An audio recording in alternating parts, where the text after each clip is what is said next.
শুভ দুপুর বন্ধুরা, আজকে একটা ঢ্যাঁড়সের সুন্দর রেসিপি বানাচ্ছি।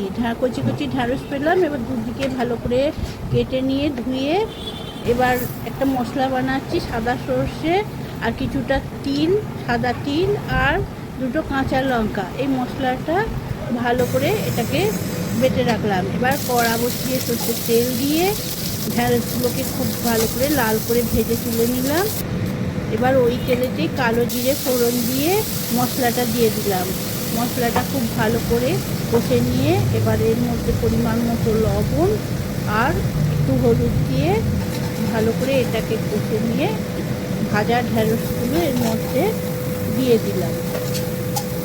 এবার ঢ্যাঁড়সের সাথে মশলাটা খুব ভালো করে কষিয়ে নিয়ে এবার 1 কাপ জল দিলাম পরিমাণ মতো একটু চিনি দিয়ে কিছুক্ষণ ঢাকা দিয়ে, যেই ঢ্যাঁড়সটা একটু সেদ্ধ হয়ে গেল তখন এর উপরে দিলাম কয়েকটা কাঁচা পাকা কাঁচা লঙ্কা আর উপর থেকে ছড়িয়ে দিলাম কাঁচা সর্ষের তেল।